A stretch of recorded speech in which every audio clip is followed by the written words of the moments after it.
nuevamente a este espacio en esta nueva serie de conversatorios que estamos teniendo en relación a la vigencia del pensamiento de Jung, aprovechando que, bueno, hace 2 días celebramos el cumpleaños de Jung y a pesar de todo este tiempo que ha pasado, bueno, hemos explorado a través de diferentes temas y con diferentes invitados, de la vigencia que tiene el pensamiento y de cómo la visión de un hombre se empieza a incorporar en el imaginario y en las referencias que tenemos de vernos y de ver nuestro entorno. Entonces, bueno, hoy para mí es un enorme placer presentarles a una queridísima amiga, colega, amiga, hemos compartido cantidad de espacios diferentes, bueno, proyectos, una serie de actividades y una serie de experiencias realmente increíbles. Es Viviana Smirevics, bueno, que hoy nos va a acompañar. Bienvenida, Viviana. Bueno, Eduardo, muchas gracias, qué alegría verte. Gracias por invitarme, gracias por este espacio y te felicito por esto que estás haciendo tan enriquecedor para todos, para la comunidad de la psicología y en especial de los junguianos. Eh, y bueno, hoy nos toca compartir recuerdos y contar un poco la experiencia que tuvimos en estos años en relación a la red colectiva de sueños. Bueno, y también quería, bueno, darle la bienvenida y agradecer a Felipe Arango, que como siempre nos está acompañando, sirviendo no solamente de amplificador de temas y de ciertos puntos, sino también estableciendo el vínculo con la audiencia, recogiendo las inquietudes que tienen, las preguntas, los comentarios, este, que bueno, para poder enriquecer al final del conversatorio con las preocupaciones o las amplificaciones que puedan salir. Bueno, Felipe, bienvenido y muchísimas gracias por estar acá. Bueno, quería hablarles un poco de Vivi. Vivi es analista junguiana, forma parte del grupo de la Sociedad Uruguaya Argentina de Psicología Analítica, es fundadora del grupo argentino, una gran activa miembro de ese grupo y de otros grupos también, bueno, compartimos espacios en una experiencia espectacular también, una experiencia grupal espectacular que hemos tenido en relación a todo lo que ha sido el COVID y la pandemia, y tuve el enorme placer de compartir mucho más cercanamente esta experiencia de la matriz de sueños, la red colectiva de sueños en el Congreso de Buenos Aires.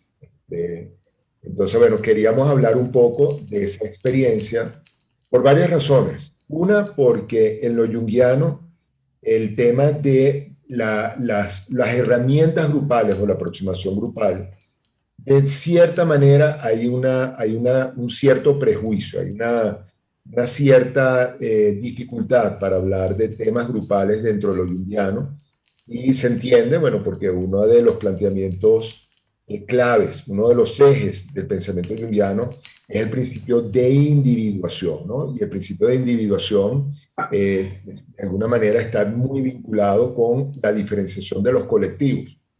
Pero por otro lado, no podemos negar, no podemos dejar a un lado la experiencia de lo que sucede en la psique en un colectivo determinado, ¿no? Yo creo que la experiencia, los aportes que han hecho varios autores en relación a los campos intersubjetivos, como cuando se hace un grupo hay una serie de vínculos, hay una serie de activaciones que se van dando, es algo que es innegable para lo que hemos tenido la experiencia.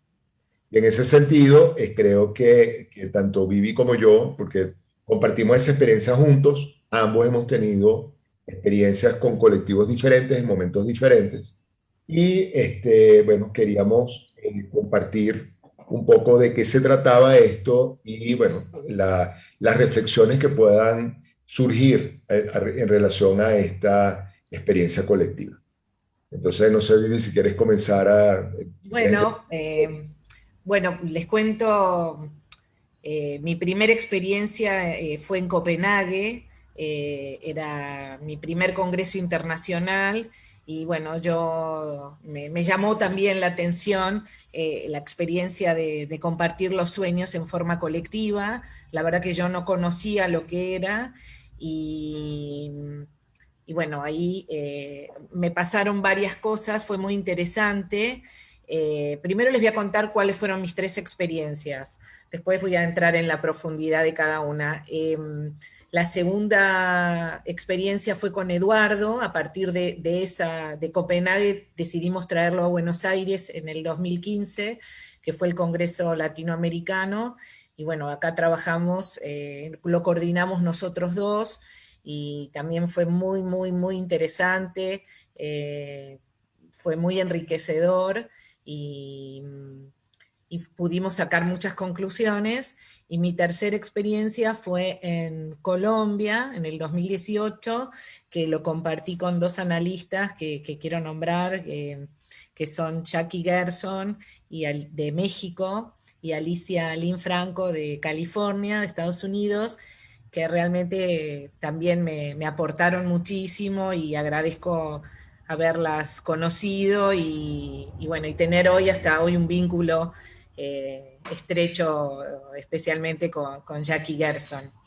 Eh, bueno, ¿en qué consiste esta actividad? Esta experiencia la crean un grupo de analistas británicos del Instituto Tavistock. El Instituto Tavistock es un instituto que se crea después de la guerra, en el 47, se dedica primero a la atención de enfermos, ¿no?, de la guerra, y también se dedica a la investigación. Investigación a nivel de la salud, a nivel de la psiquiatría, a nivel de la psicología, con mucho respeto, y de ahí surgieron miembros muy importantes.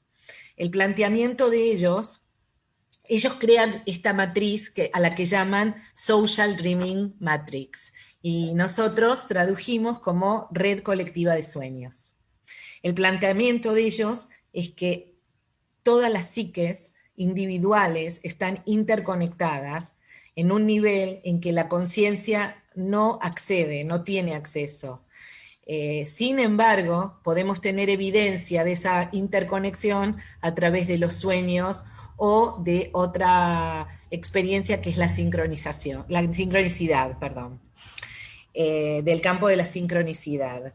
La idea es compartir un espacio, los primeros espacios de la mañana, nos reuníamos todos los días muy tempranito para compartir los últimos sueños.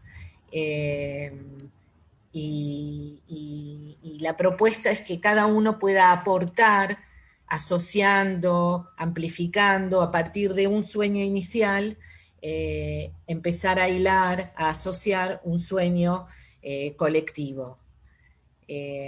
Bueno, no sé, Eduardo, si querés agregar algo.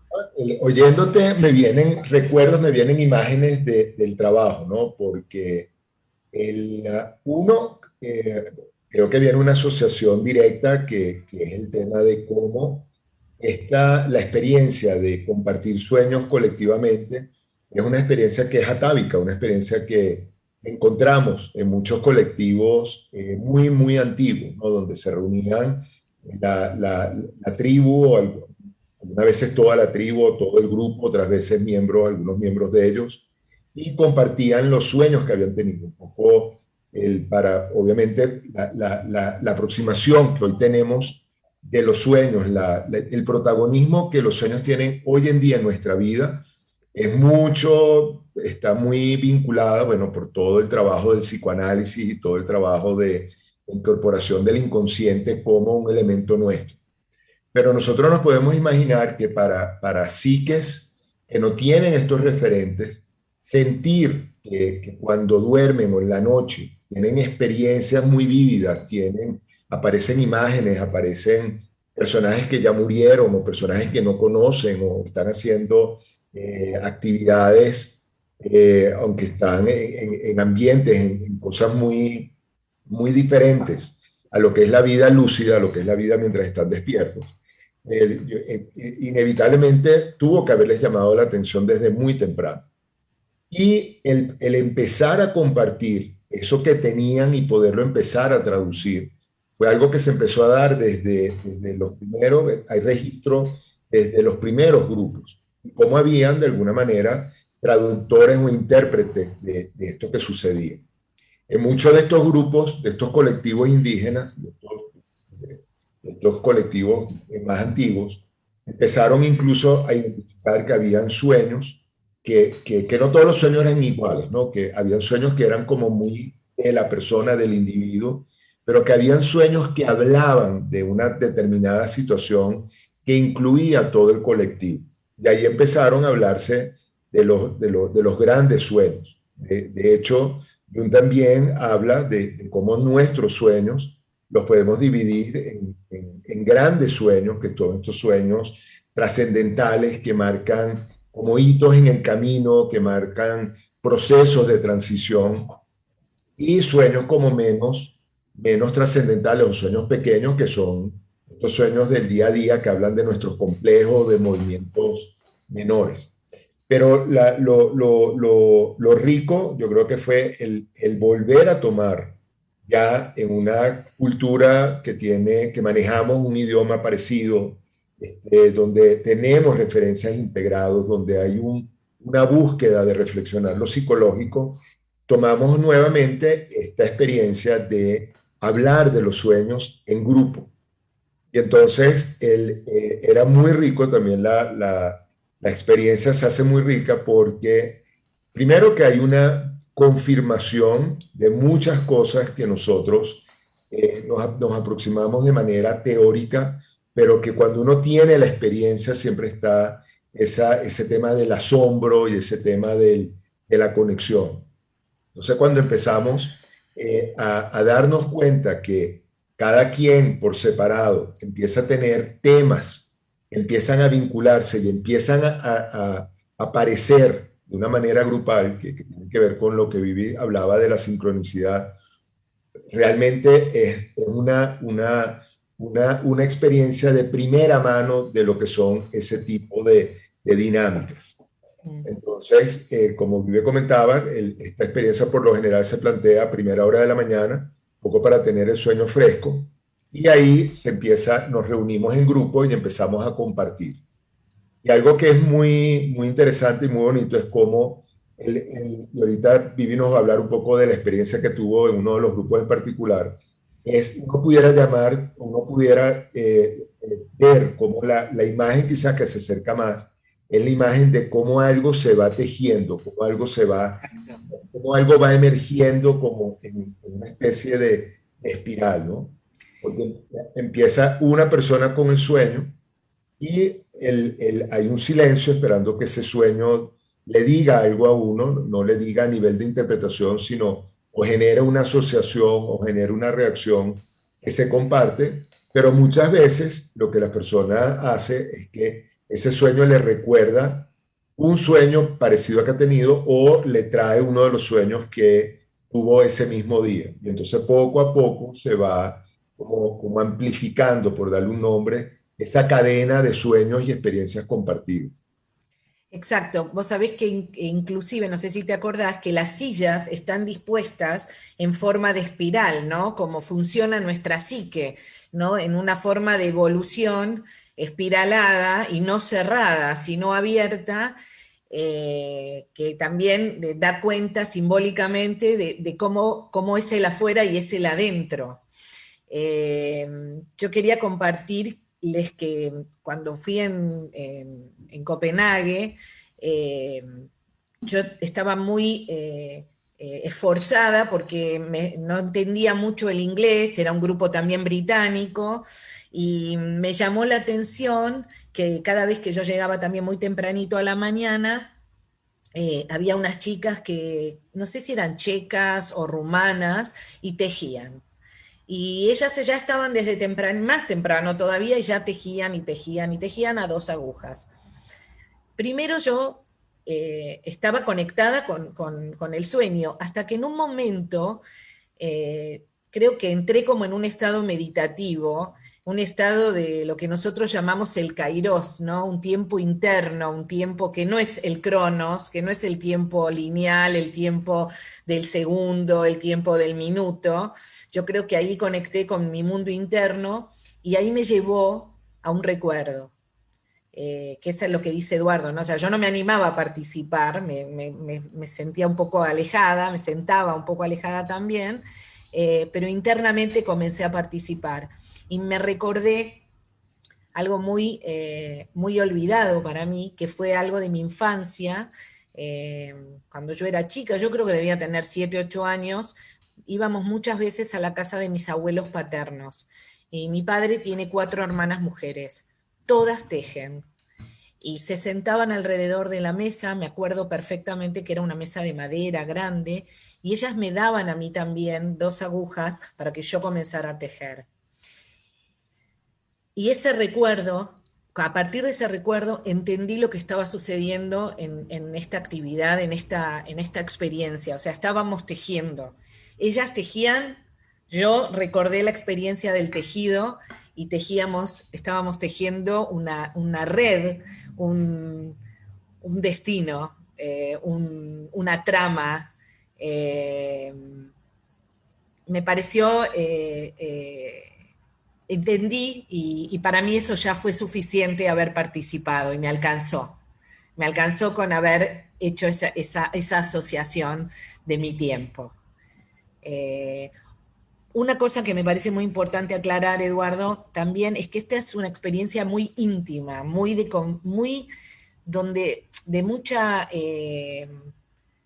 mucho respeto, donde cada uno se abre, cada uno cuenta algo muy íntimo y no se puede interpretar. La idea no es interpretar el sueño del otro. La idea es tomar algo de ese sueño, alguna imagen, algún símbolo y vincularlo, relacionarlo, amplificarlo o asociarlo con algo propio. No es obligatorio también participar, uno puede estar en silencio, pero sí con una actitud abierta, una actitud de respeto, una actitud de tolerancia y de compromiso de confidencialidad, porque, bueno, no es algo abierto, es un lugar sagrado, es como la sesión, como una sesión, cuando uno tiene una sesión con su paciente, ¿no? Cuando uno está en una sesión, es un témenos, y eso hay que respetarlo. Eso a mí me gustó mucho. Y yo creo que hay algo que es creo que es muy impactante lo que uno siente, porque es un respeto que no hay que avisarlo, no hay que anunciar que hay que respetar. Hay algo que se da que es muy sobrecogedor y que eso que se da de alguna manera es como que influye, o sea, nos inunda de una cierta respeto, de una cierta conexión con algo que uno siente más allá. Y yo creo que es muy importante porque nos ubica. Primero, creo que es una amplificación de lo que podemos llamar una experiencia de psiques compartidas. Cuando lo vemos en lo individual, yo creo que nos recuerda que aunque nosotros, por lo general, si uno no ha tenido un proceso de análisis o ha tenido tiempo reflexionando sobre lo psíquico, uno se da cuenta que nuestra conciencia se mueve en diferentes niveles. Hay un nivel muy superficial donde estamos casi que interactuando sin estar muy atento a lo que está pasando. Cuando uno sale a pasear el perro del parque, que entonces hay buenos días, y cómo está, y cómo se llama, y viene acá para acá, y ya va un minutico, y uno está como pendiente de reacciones muy como, muy de interacción directa. Pero cuando uno tiene esas conexiones de uno con uno mismo, donde aparece una reflexión, donde aparece, uno puede sentir que hay algo que se abrió, hay algo que se activó, que es esa experiencia de un nivel psíquico más profundo. Entonces creo que este espacio de intimidad que describes tú y que cuando te oía casi que lo sentía, casi que lo podía otra vez como que surgía de, de intimidad, de respeto, de sobrecogimiento, uno podía sentir realmente la experiencia que hay algo que se estaba compartiendo y donde en un momento determinado, esas otras personas, independientemente que uno, por lo menos el primer día uno no conoce a la gran mayoría, porque bueno, son personas que acaban de llegar, que vienen de otros países, que no todos son analistas cercanos o no todos son analistas, pero empezamos se empieza a sentir como una especie de reconocimiento que cada uno empieza a tener como un espacio en, ese,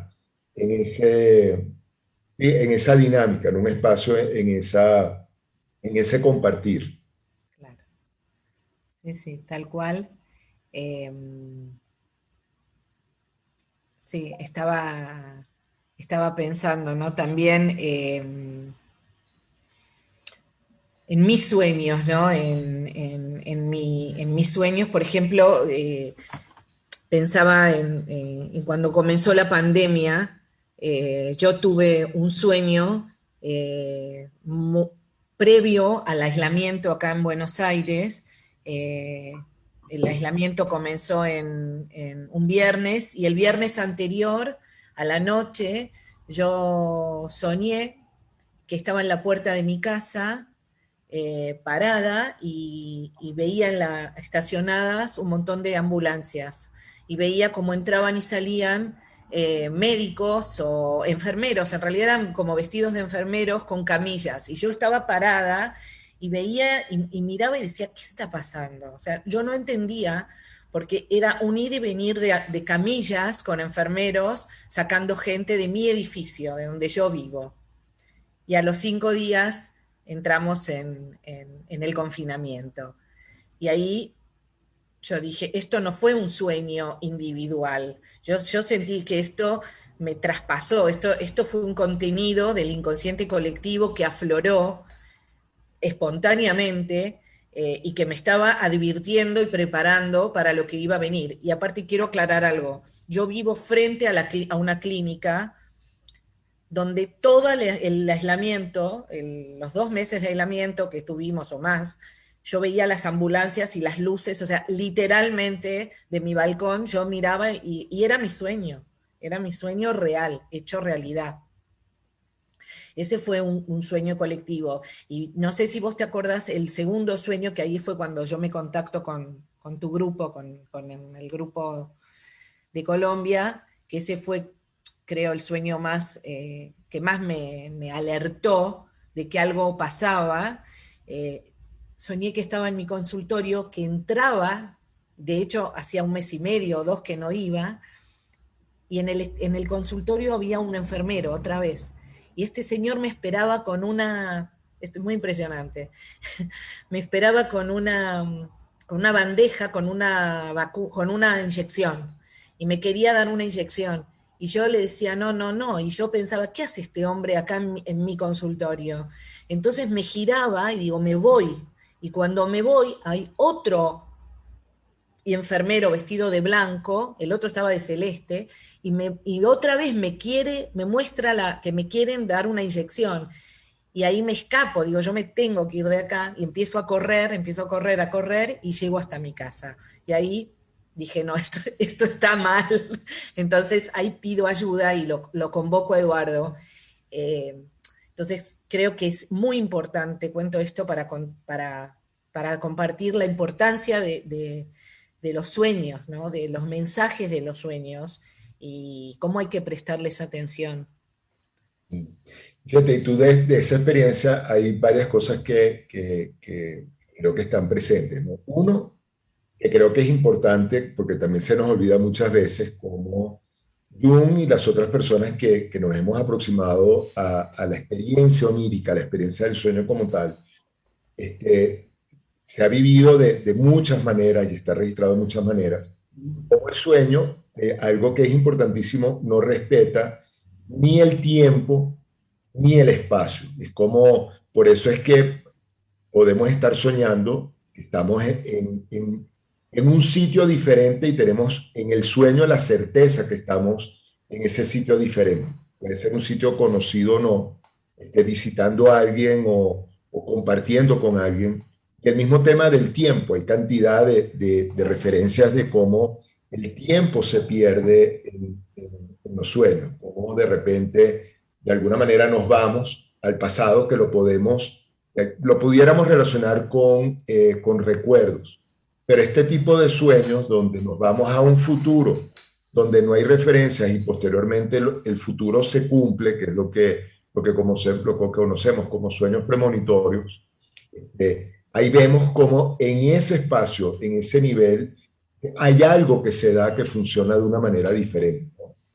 Y el otro tema que creo que es muy, muy importante, que ya lo había señalado en un comentario previo, pero no lo quería dejar pasar, es cómo el sueño algunas veces pone en evidencia la interconexión que tenemos, como si estuviéramos, como compartiéramos, una estructura invisible que ciertas cosas que suceden como que la hacen visible, como en determinadas situaciones hay cosas que pasan que esa estructura, esas conexiones que por lo general son invisibles, de repente como que le brincan a uno. Es como decir, pero mira, aquí hay una conexión que yo no tenía muy presente, que no me había dado cuenta, pero que de alguna manera le puedo hacer un seguimiento. Entonces, este sueño que tú comentas sin haber vivido, bueno, de alguna manera desde muy temprano, representan lo que después vivimos todos, temas bueno, obviamente de traslado, de enfermos, de la presencia, de los uniformes, de las personas que prestan servicios de salud, el tema de la vacunación. Y si hubo alguien que registró sueños de este tipo en momentos muy particulares, también fue Jung. Como Jung registró sueños colectivos que de alguna manera le estaban avisando de la entrada de la Segunda Guerra Mundial, y que él, como ya había vivido la primera también, de alguna manera hubo algo que empezó a decirle que cuando empezó de alguna manera como a tener ciertos elementos que empezaron a como adelantarse a Sí, los que estaban viendo. Es como que él sentía, como que su psique recogía del colectivo un algo que la psique le organizó como una imagen, ¿no? exacto. Él tiene un artículo del año, creo, 36, o sea, 3 años antes del estallido de la guerra, donde vaticina la eclosión de la barbarie, ¿no? Y a través del mito de Wotan. Wotan era un dios germánico, el dios de la guerra, un dios terrible, sanguinario, destructivo, y él lo comienza a detectar en los sueños y contenidos de sus pacientes. Y él mismo, no recuerdo exactamente cómo era el sueño, pero él tiene un sueño donde está toda Europa teñido de sangre. Muchas veces uno no comprende qué soñó, no puede encontrarle un sentido racional al sueño. A veces hay que esperar un poco, ver si viene algún otro sueño, a veces vienen en serie y finalmente uno encuentra el significado. Eh, bueno, yo creo que Botan es otro monstruo, es otra vez el monstruo, podríamos hasta pensar que disfrazado o de otra manera, pero hoy nos estamos enfrentando a un Botan también.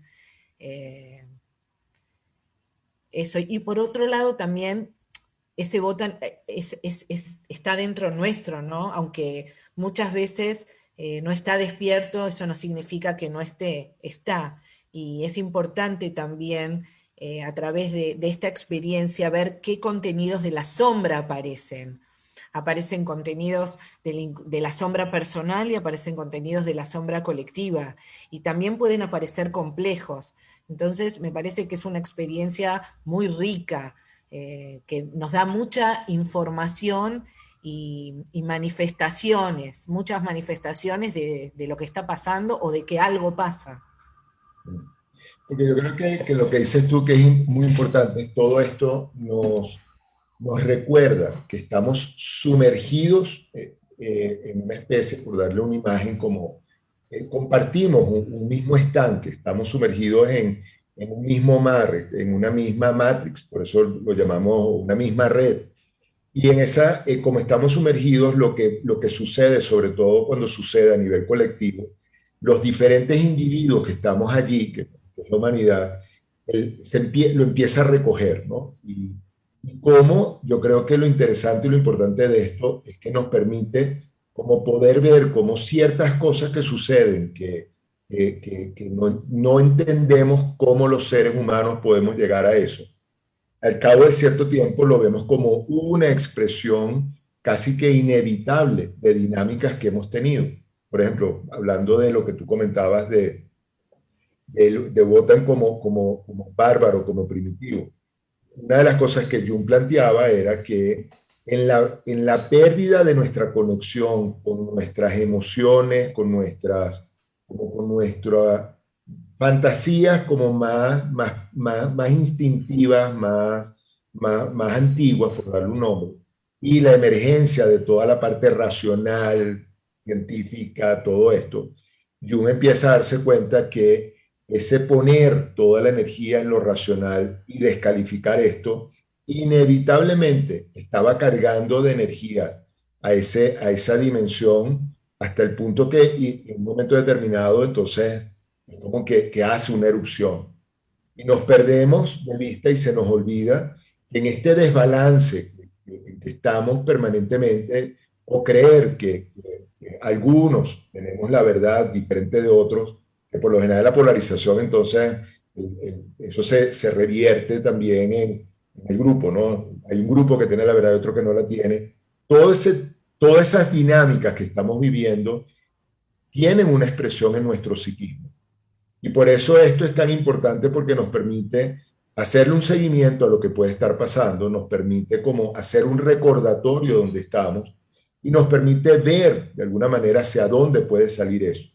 Hoy en día, cuando uno el mapa mundi, ya no es el mapa de Europa, uno ve el mapa mundi es un gran caos, una imagen de confrontaciones, de polarizaciones, de emociones muy extrañas, además que en este momento coloreadas por esta experiencia tan extraña que ha sido la pandemia.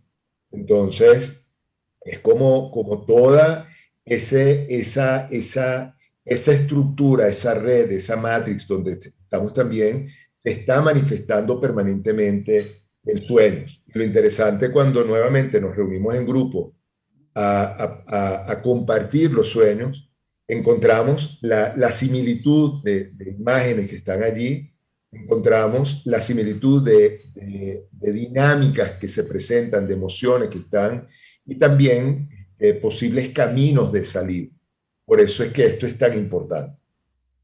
Pero fíjate vos la cantidad de grupos de sueños que se crearon en este año y medio de pandemia. O sea, la gente encontró realmente la forma de vincularse, de compartir, de mostrar lo que sentía, de que esa voz interior salga.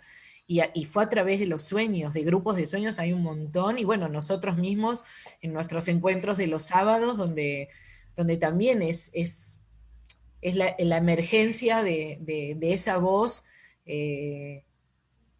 interior de desesperación, ¿no? Como decía el otro día nuestra querida Diana Ananqué, ¿no? La necesidad, lo que es, de lo que uno no puede escapar. Eso es lo que sucede, o sea, no nos podemos escapar de esto, lo ineludible, lo inevitable, o sea, es inevitable. Estamos en este momento y en este lugar y no nos podemos escapar.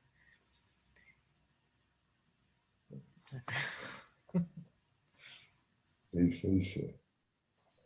Bueno, no sé, Felipe, si tenemos algún comentario, alguna pregunta de la audiencia para incorporarlos a este conversatorio tan rico y tan... Bueno, ha sido muy interesante ver esto, toda esta cantidad de ejemplos en relación a cómo el inconsciente individual es limitado, pero hay algo que nos conecta en un nivel, por eso se habla del carácter como infinito del inconsciente colectivo, o bueno, pseudo infinito porque no sabemos hasta dónde podría llegar, pero bueno, han proporcionado unas imágenes muy interesantes. A mí yo voy a saltar acá porque a mí, bueno, desde mucho tiempo atrás yo he conectado mucho con esta urdimbre arquetipal de lo nórdico y lo celta. Y creo que vale un poco o sea, como darle una nueva visión a lo que está pasando. Porque es que si bien es muy coherente que cuando Jung tuvo la imagen de Wotan, del odínico, como una representación de la guerra que se avecinaba, porque el dominio, el campo arquetipal de Odín sí está muy relacionado con la guerra. Creo que hoy podríamos más bien, si nos tocara una cara arquetipal al macrofenómeno en el que estamos, y desde la lectura del inconsciente colectivo alemán, germánico, yo me aproximaría mucho más a Hell. De hecho, voy a tomarme el atrevimiento de mostrarles un poco. Hoy nos valemos un poco de lo ideográfico. Hel es una diosa que es cadavérica.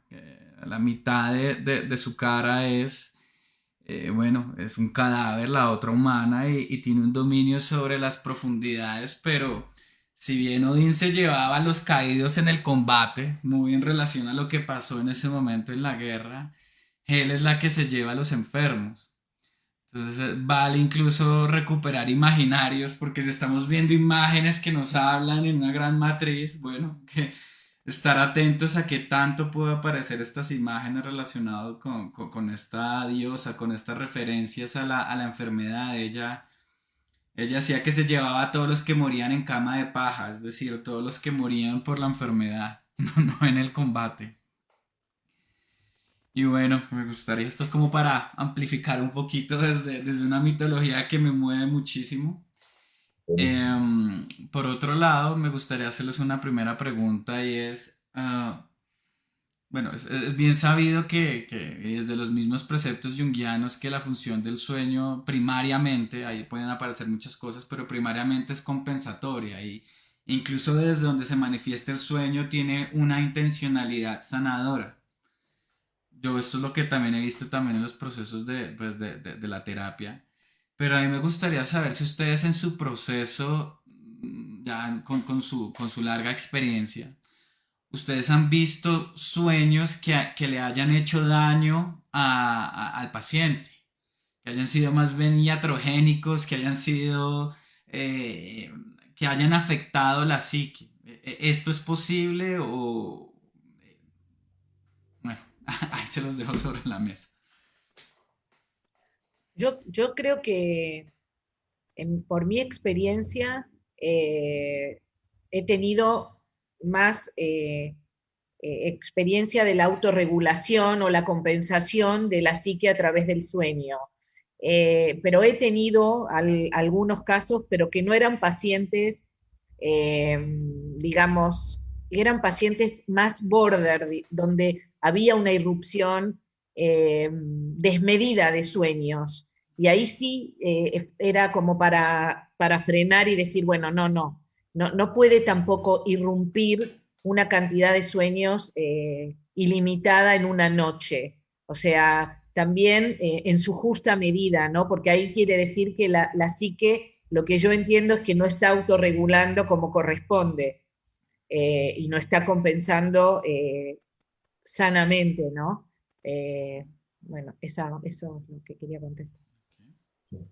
No, y creo que esa aproximación, me gusta mucho lo que nos trae Vivi, porque, otra vez, porque habla, una es, yo creo que es la construcción de la psique, y otra cosa son las dinámicas que se dan dentro de la psique, ¿no? Y sabemos que, bueno, que hay psiques que están construidas en una estructura que se mueve mucho, que es inestable. Y de repente en esa estructura inestable, cuando aparecen, cuando se activa, cuando está muy revuelta, aparecen una cantidad de contenidos que que no se pueden como sostener, que es lo que comenta Vivi, ¿no? Entonces, Ujú. yo diría que incluso allí yo no llamaría a eso como un elemento iatrogénico, creo que es un elemento propio de esa psique. Hay algo que yo creo que, por lo menos para mí, dentro de las funciones de los sueños, tú señalaste, Felipe, la compensatoria, que creo que es muy importante, que es como la que muestra de repente lo que no, o la que señala lo que está en menos, ¿no? O la que señala algo que está muy en más que no podemos ver. Pero al lado de esa función compensatoria hay muchos sueños que son casi que como el adivino del cuento que nos viene a decir algo. Este, y eso que nos viene a decir muchas veces son elementos que están en otros niveles de nuestra psique al cual no tenemos acceso.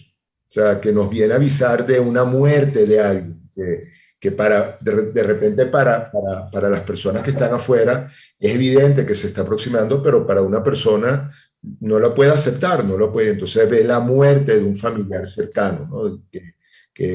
O nos aproxima a ciertas condiciones o ciertos elementos de nuestra psique, de nuestra sombra, que no podemos, casi que por definición, no podemos acceder y de repente se nos muestra, ¿no? Una determinada forma de relacionarnos, una determinada emoción.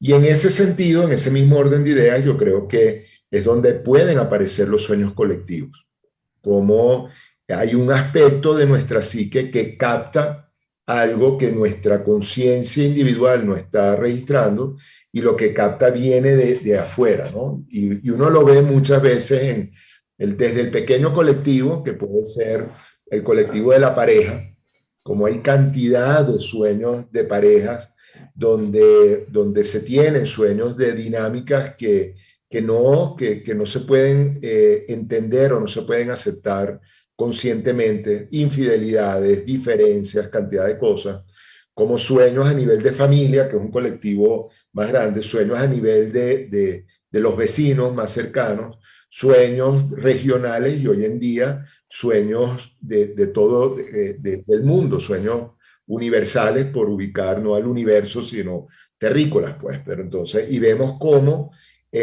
como decía Vivi, hoy en día que estamos conectados por el Internet, por todos lados, personas en Europa que tienen sueños muy parecidos a cualquier lado de Latinoamérica, sueños en Asia, y son sueños que de alguna manera hablan de esta cosa tan extraña que estamos viviendo a nivel colectivo. Sí, es fascinante, ¿no? Porque los sueños se expresan de forma simbólica, ¿no? O metafórica, y a veces hasta vienen, uno no los entiende y vuelven a repetirse, y uno dice, hoy otra vez vuelvo a tener ese sueño, ¿no? El paciente dice, ya soñé varias veces. Bueno, ¿será que el mensaje del sueño no es captado? El sueño quiere ser escuchado, el sueño quiere que uno le preste atención. De hecho, si le prestamos más atención, vamos a soñar más. O sea, soñamos todas las noches, es imposible no soñar. Pero bueno, quiere ser escuchado, quiere ser analizado, y me parece como fascinante, ¿no? Ese mundo de personajes donde hasta a veces uno dice, pero ¿por qué soñé con tal persona que no la veo desde mi adolescencia?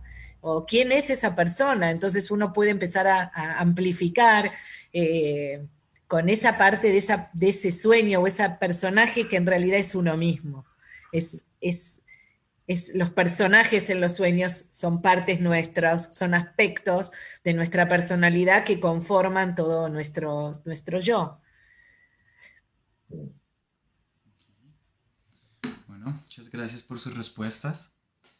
Sonia Peña pregunta, ¿las tejedoras en el grupo de Copenhagen tenía como propósito intencional estimular a la matriz de sueños desde lo físico? Yo creo que sí, que era una manifestación, una expresión externa y física, digamos, de algo, de un proceso interno, que funcionaba que en ese caso la Matrix para mí era un puente entre el mundo interno y el mundo externo.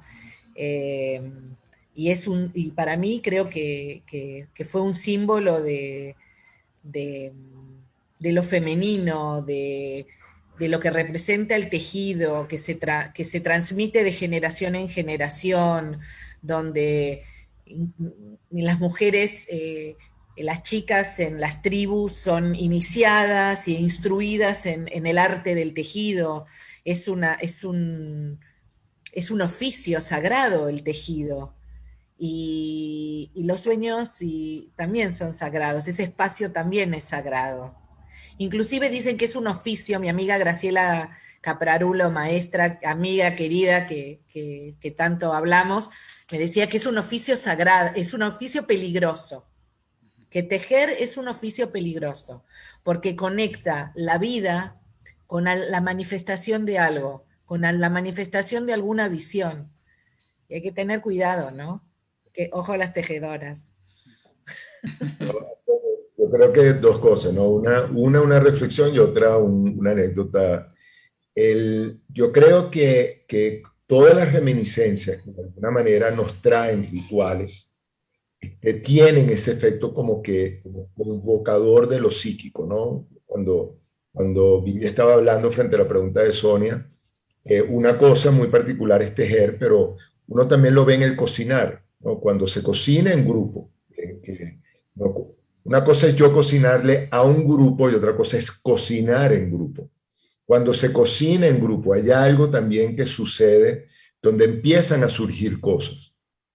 Y el otro tema como anécdota, mi mamá tenía un grupo de tejedoras, ella pertenece a un grupo de tejedoras y yo me acuerdo que mi papá le tenía pánico, porque entonces cada vez que llegaba después de ese grupo de tejedoras, aparecían como revelaciones, como entre ellas, descubrimientos, y entonces cuando eran grandes intuiciones, que la gran mayoría las pegaban, entonces eran, bueno, descubrían o salían unas intuiciones de secretos de pareja, de cosas que estaban pasando en las familias. Entonces yo me acuerdo que cuando mi mamá regresaba de su grupo de tejido, bueno, mi papá la esperaba casi que aterrorizado para ver, bueno, esta vez con qué va a llegar esta vez, ¿no? Entonces, pero el tema es cómo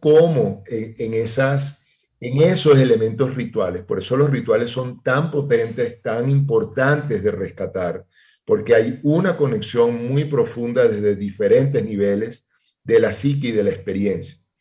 Y yo diría que parte de lo que nosotros hemos perdido como humanidad es la conexión con los rituales. Y por eso yo diría, bueno, esto es un atrevimiento, esto no es así, pero yo creo que por eso hemos tenido que acceder a tantos pseudo rituales, ¿no? O sea, ponerse a todo este tema con la comunicación de Twitter o de Instagram, son pseudo rituales, realmente no tiene la riqueza psíquica del ritual, son pseudo rituales.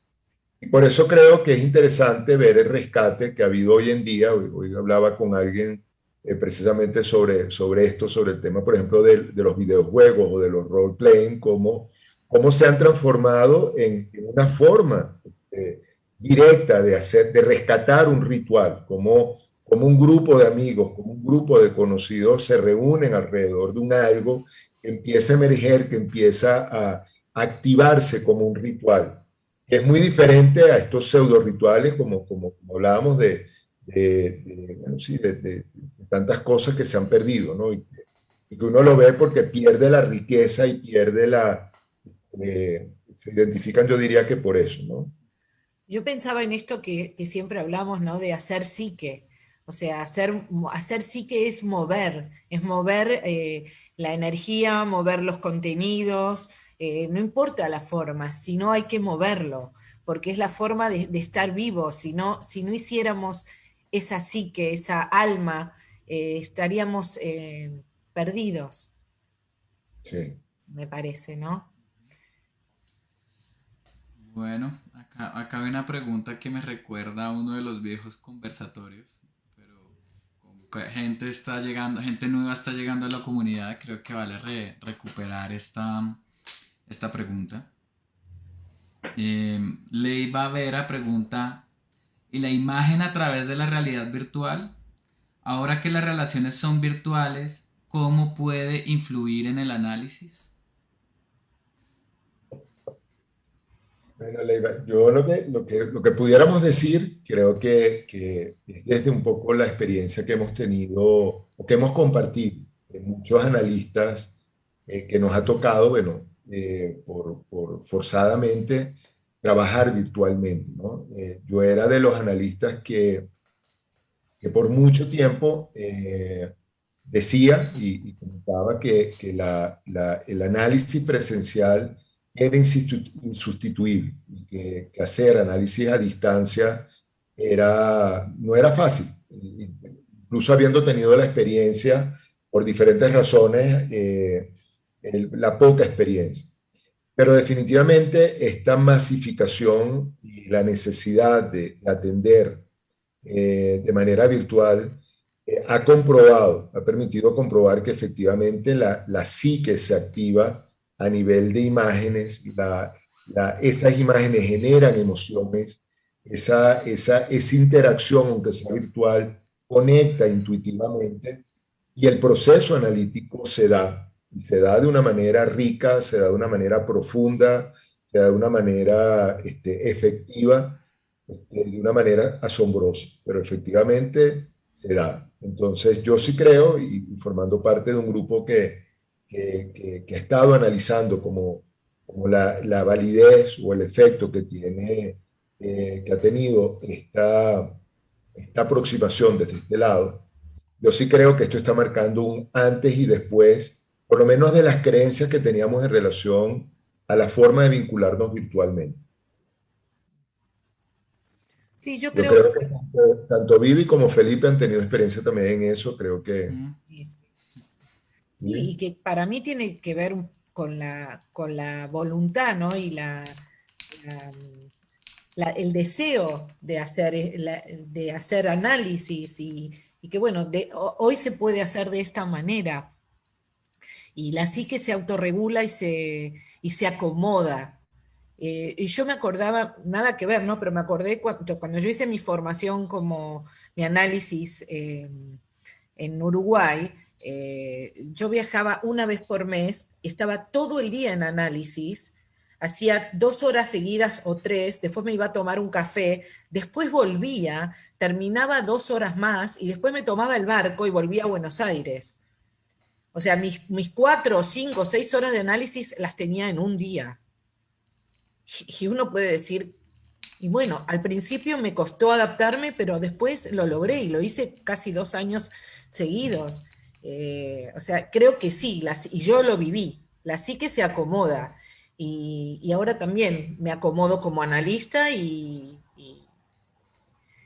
estoy, creo que se puede trabajar bien. Sí, incluso uno lo ve cuando incluso la psicoterapia tiene este componente tan intuitivo que yo mucho tiempo pensé que solo se podía dar una activación muy directa, pero es impresionante cómo incluso uno a miles de kilómetros se pueden activar esos procesos. Es bonito verlo. Yo también era muy escéptico y ver cómo eso funcionaba ha sido bien interesante. Yo quisiera traerles otra pregunta personal desde acá. Bueno, Timothy Leary, que es una persona que tiene sus aciertos y desaciertos, a mi parecer, él trabajó mucho bueno, con psicoactivos y en explorar y conceptualizar la psique desde otra manera. Él se salió del modelo, fue muy valiente porque se salió del modelo muy cerebrizado de de lo norteamericano y empezó a hablar de circuitos cerebrales más como metáforas que como algo, un correlatos anatómicos y otras cosas. Él incluso empezó a hablar de cuestiones metafísicas como bueno, el out of body experiences, las experiencias por fuera del cuerpo y demás. Pero entonces él hablaba que nosotros como humanos traemos un circuito neurogenético. Y él, bueno, palabras menos, palabras más, para porque nos extenderíamos demasiado. Él básicamente hablaba que nuestra parte genética, nuestro componente genético, también condicionaba mucho nuestra conexión con el inconsciente colectivo. Y a mí, por ejemplo, me pasó algo muy interesante. Yo tengo un paciente que tiene sangre del lejano oriente, pero fue criado en un país que no tiene nada que ver ni cultural ni mitológicamente con nada de Oriente. Y en sus sueños empezaron a aparecer criaturas mitológicas propias de la cultura oriental que cuando incluso empezamos a revisar y hacer el ejercicio de amplificación fue impresionante ver esas cosas sin tener conocimiento previo. Entonces, ¿ustedes respaldan eso? ¿Creen que incluso en nuestra parte biológica, genética, se puede ensamblar preferentemente con una parte del inconsciente colectivo? Mm. Creo que sí, que es de eso se trata los contenidos del inconsciente colectivo, ¿no? De esos contenidos heredados, como heredamos dos ojos, una nariz y tenemos esto, también heredamos información que, bueno, saldrá a la conciencia a través de sueños o de recuerdos. O de arquetipos, ¿no? Como manifiesto, porque estos son arquetipos, esto que vos mostraste es un arquetipo, los arquetipos son energías, son patrones que habitan en el inconsciente colectivo y que, bueno, esperan salir o manifestarse. No lo vamos a conocer tal cual es al arquetipo, pero sí podemos conocer cómo se expresa o cómo se manifiesta. Y me parece que sí, que yo adhiero a eso. Sí, sí. Fíjate, agregando eso, yo creo que nuevamente hablando de Jung, yo creo que una de los aportes y de las cosas valientes de Jung fue empezar a hablar en traducir y traducir y aportar, porque muchas cosas fueron originales, no fueron traducciones, o sea, traducciones en el sentido de que trajo cosas de otras culturas, ¿no? Sino en nuestro mundo occidental cosas que no se hablaban abiertamente, que eran como muy... hablar de este tipo de cosas generaba siempre aprensión y un prejuicio, ¿no? Que es las experiencias diferentes a las experiencias del consciente y a las experiencias racionales. Si nosotros nos vamos a algunas culturas orientales, como las védicas, por ejemplo, para ellos, bueno, eso no está en discusión, eso es un algo que ellos viven y que creen desde pequeños, que es la multidimensionalidad del ser humano, como uno puede reconocer como diferentes campos energéticos, desde el más concreto, que es el cuerpo, a campos mucho más eh, sí, como otros campos energéticos que pasan por lo que ellos llaman los campos astrales, los campos sutiles, todo esto. Pero Jung, creo que algo que fue muy interesante fue atreverse a esas experiencias que no las tuvo desde la parte oriental, porque no tuvo esa experiencia directamente, pero empezó a hablar también de este tipo de otros niveles de la experiencia consciente. Él tiene un artículo excelente que se llama Mente y Tierra, donde él integra esto que está comentando, que estás tú preguntando, Felipe, cómo él dice que de alguna manera en nuestra estructura biológica hay elementos biológicos que permiten almacenar una memoria colectiva, una memoria de la humanidad, que es lo que a fin de cuentas termina siendo el inconsciente colectivo, y cómo en ese vínculo entre la materia y la psique, que es otra forma de verlo, entonces hay una dinámica, hay una danza permanente que se está expresando y que permite que estos fenómenos extraños, muchos de ellos para nosotros, como son los de sincronicidad, están enraizados en esa dinámica y en esa estructura.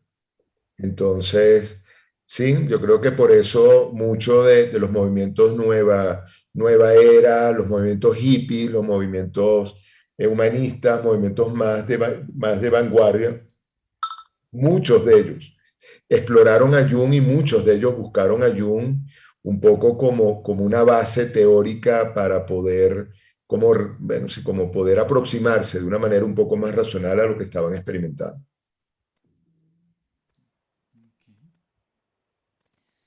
Bueno, hay muchas preguntas, creo que vale la pena. Aquí hice un pequeño curetaje, no sé si podamos acoger tres, de pronto desarrollarlas precisamente, porque de pronto nos da campo para grandes amplificaciones, pero creo que hay tres preguntas que podemos acoger.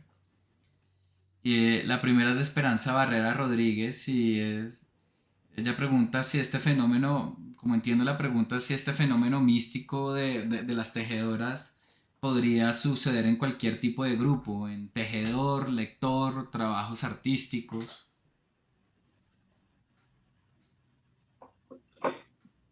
Yo creo que hay un elemento de la psique que muchas veces se nos olvida, que lo trae Pierre Janet, que es, otra vez, cómo la psique se mueve en diferentes niveles.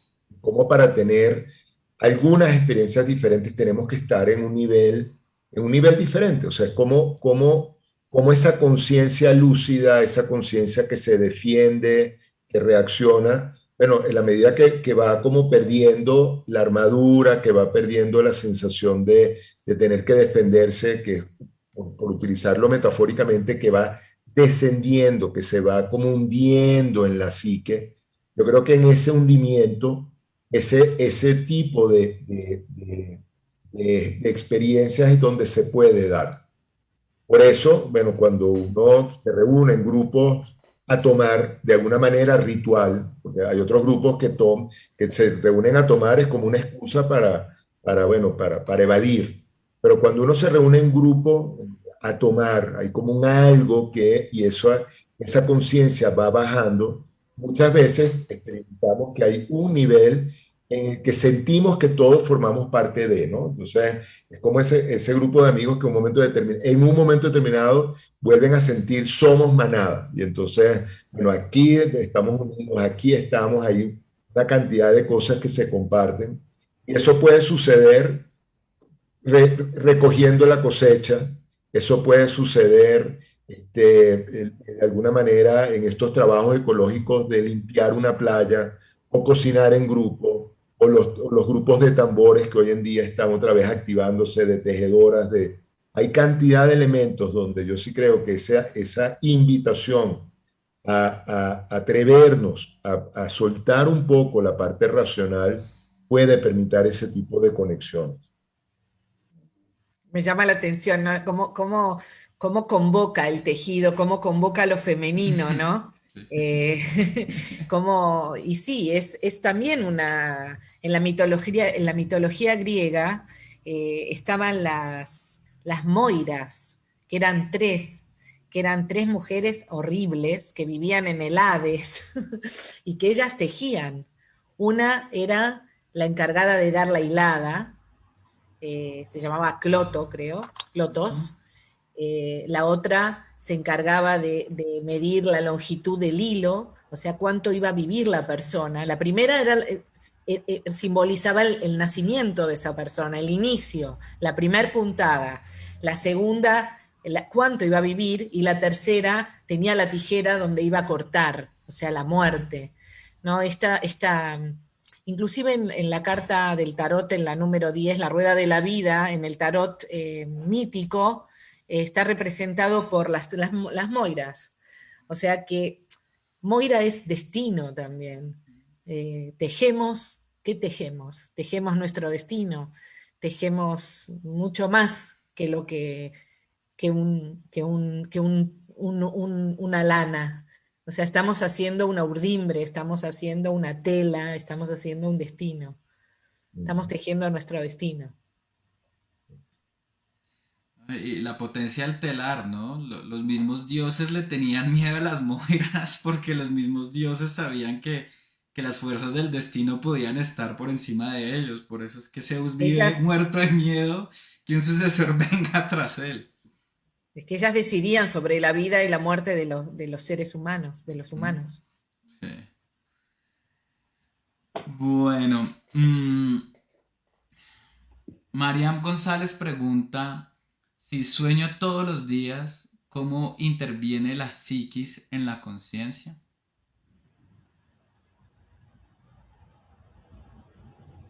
¿Ella sueña todos los días? No, no, no Ujú. entendí.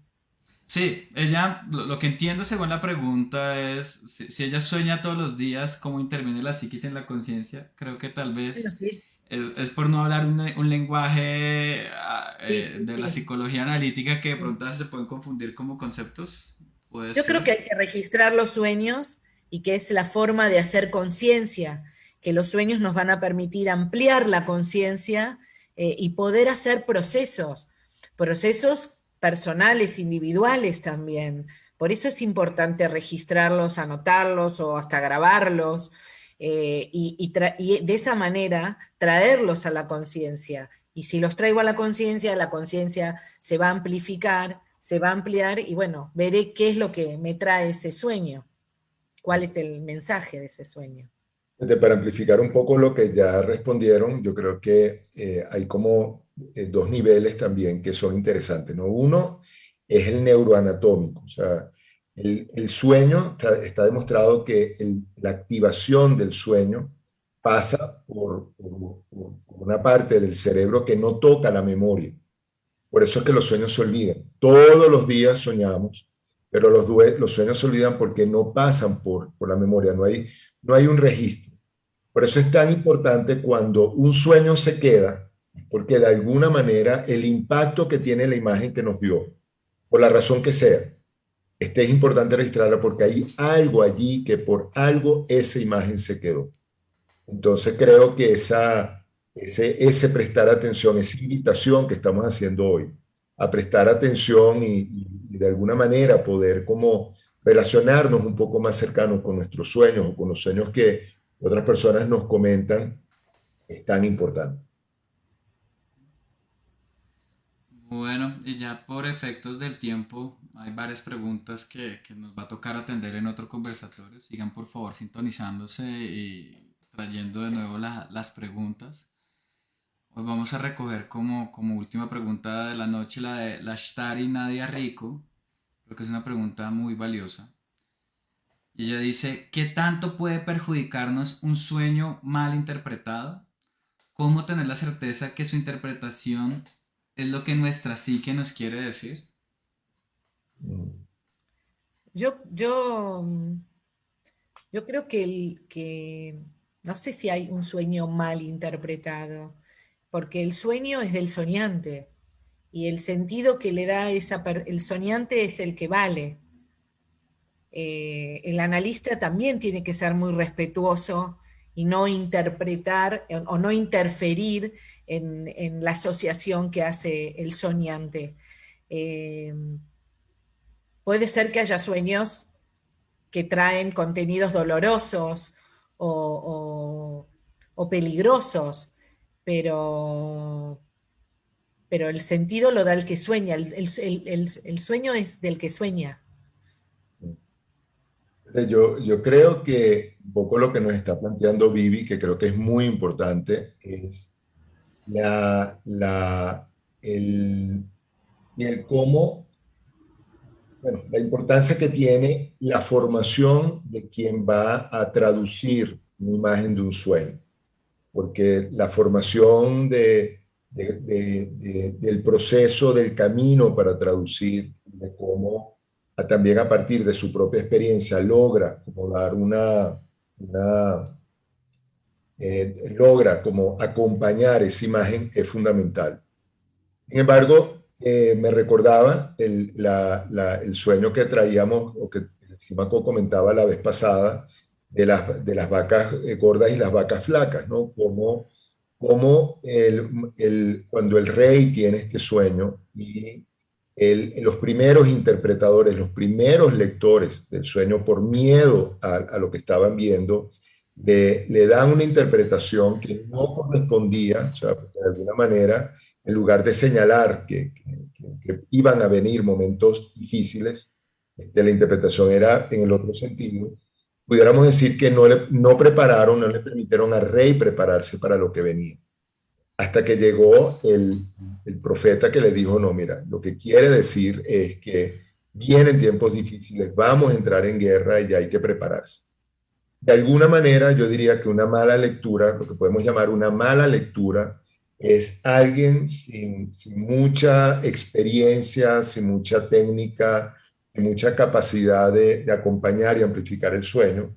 De repente puede abrir o puede señalar un cierto camino en el cual puede haber incluso una mala decisión, ¿no? Hay veces en los procesos de acompañamiento, obviamente personas que están con nosotros, personas que acompañamos, toman decisiones muy trascendentales en relación a aspectos de la vida, separaciones o alianzas o salidas. Y si de alguna manera no somos cautelosos con eso, bueno, ahí yo creo que sí puede tener una repercusión bueno, que hay que prestarle atención.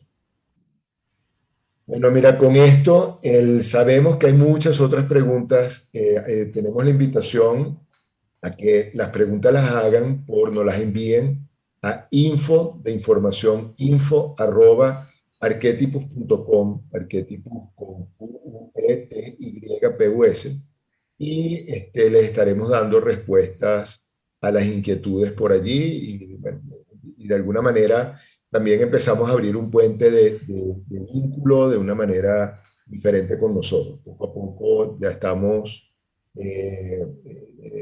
adelantando en la construcción de nuestra plataforma, a partir de la cual tendremos otras opciones que darles, que ofrecerles. Y entonces, bueno, pero estamos todavía en eso. Bueno, la verdad es que ha sido un conversatorio delicioso por el tema, por los Jiménez que han salido, por la compañía. Vivi, muchísimas gracias por haber aceptado esta invitación Y a y haber Felipe estado en este también. momento tan rico, y a Felipe también por las intervenciones, por las preguntas y por mantenernos en contacto con esto. Así que muchísimas gracias, Vivi, Felipe. No, muchísimas gracias a vos por invitarme y bueno, por compartir, y gracias Felipe también por tus aportes. Y bueno, siempre es un placer y también es un desafío, ¿no? Estar mostrarse y hablar de lo que uno vive cotidianamente, como es el trabajo con los sueños, con los pacientes y con uno mismo. Bueno, y como siempre a ustedes, de nuestra audiencia, le damos las gracias. Bienvenidos a todas las personas que se están incorporando eh, en las últimas reuniones a este espacio. Y bueno, los invitamos a que sigan, a que nos sigan por los próximos conversatorios. Seguiremos profundizando con otros invitados e invitadas espectaculares como Vivi, que nos van a dar este ambiente tan rico de poder profundizar y compartir estos temas que son fascinantes realmente. Entonces, bueno, muchísimas gracias a todos por su presencia y seguimos en contacto. Chao. Chao.